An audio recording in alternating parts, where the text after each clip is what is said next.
जय श्री कृष्णा। राधे राधे। पाप मोचनी एकादशी का व्रत चैत माह के कृष्ण पक्ष की एकादशी के दिन रखा जाता है। एकादशी का व्रत भगवान श्री हरि विष्णु को समर्पित है। ऐसी मान्यता है कि एकादशी का व्रत करने से व्यक्ति पर भगवान विष्णु की कृपा हमेशा बनी रहती है। इसके साथ साथ उसके घर परिवार में सुख समृद्धि का वास होता है। जीवन में आ रही सभी परेशानियों से छुटकारा मिलता है। पाप मोचनी एकादशी का व्रत करने से हमसे जाने अनजाने में हुए समस्त पापों का नाश हो जाता है। तो अब की बार साल 2026 में इस एकादशी का व्रत उदय तिथि के अनुसार 15 मार्च रविवार को रखा जाएगा।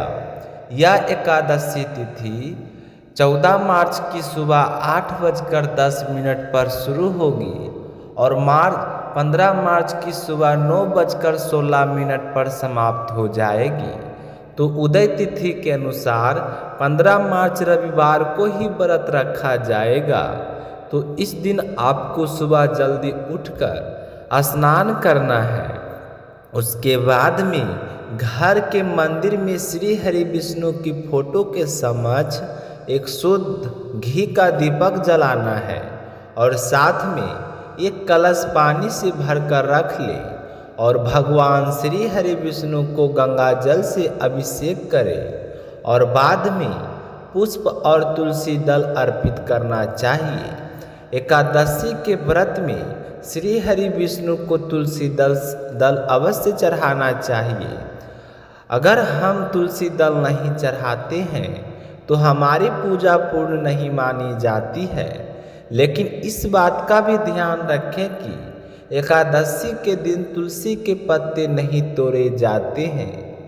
या तो एकादशी या रविवार का दिन देखकर हमें कोई अन्य वार में तुलसी के पत्ते पहले ही तोड़कर रख लेने चाहिए। या फिर तुलसी के पौधे के आसपास कहीं पर गिरे हुए सब पत्ते दिखाई दे तो उसे उठाकर धोकर अपने चढ़ा सकते हैं। और व्रत रखते हैं तो साथ में व्रत कथा भी अवश्य सुननी चाहिए। तो व्रत कथा सुनने के बाद में ओम नमो भगवते वासुदेवाय मंत्र का 108 बार जाप करें और सारी पूजा पाठ समाप्त होने पर भगवान श्री हरि विष्णु से पूजा में हुई भूल चूक के लिए क्षमा मांगे और अपनी मंगल जीवन की कामना करें। फिर उस जल से भरे कलश को लेकर सूर्य भगवान को अर्घ दें और पूरा दिन मन ही मन श्री हरि विष्णु का स्मरण करते रहें और रात्रि को जागरण करें, कीर्तन करें। संभव हो तो 5 कीर्तन 7 कीर्तन आप कर सकते हैं।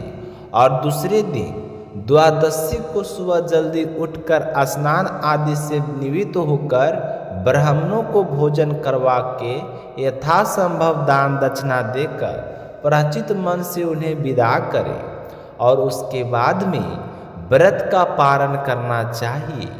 एकादशी के दिन व्रत रखकर भगवान श्री हरि विष्णु को भोग लगाए तो इस बात का विशेष तौर पर ध्यान रखें।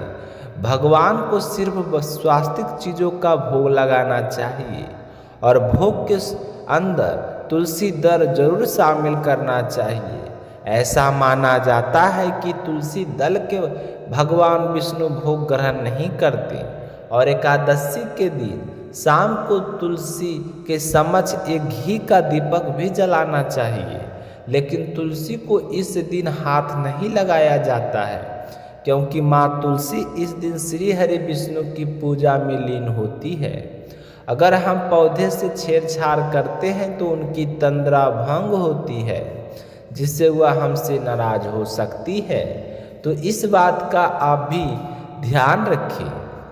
एक समय की बात है, युधिष्ठिर महाराज ने भगवान श्री कृष्ण से पूछा कि हे शिव, कृपया कर आप मुझे चैत मास के कृष्ण पक्ष में आने वाली पाप मोचनी एकादशी के विषय में बताइए।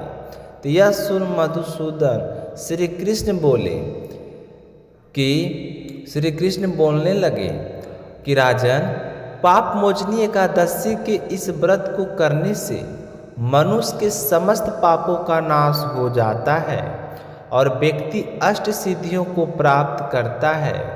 पाप मोचनी एकादशी की व्रत कथा के अनुसार अनेक वर्षों पूर्व देवताओं के कोषाध्यक्ष कुबेर के पास चैत्ररथ नाम का एक अत्यंत सुंदर उपवन था, जिस उपवन में भगवान भोलेनाथ के परम भक्त मेधा विदेशी तपस्या कर रहा था।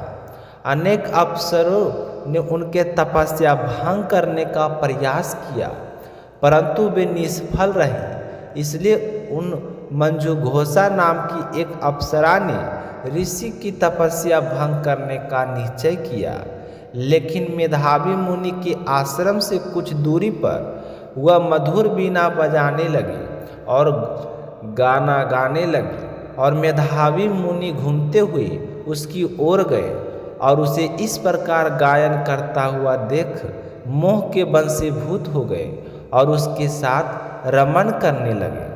तो भगवान भोलेनाथ के रहस्य को वह भूल गए। ऐसे ही रमन करते हुए बहुत समय बीत गए। एक दिन अप्सरा मंजुघोषा देवलोक वापस जाने लगी। जाते समय उसने मुनि से कहा कि हे ब्राह्मण, अब आप मुझे मेरे देश आने की आज्ञा दीजिए। तब मेधावी जी बोले कि हे देवी, जब तक सवेरे की संध्या ना हो जाए तब तक आप वहीं पर ठहरो। तब मंजुघोषा बोली कि हे मुनिवर, अब तक न जाने कितनी संध्याएं चली गई है, मुझ पर कृपया कर आप बीते हुए समय का विचार कीजिए। तब मंजुघोषा की बात सुनकर मेधावी ऋषि ने बीते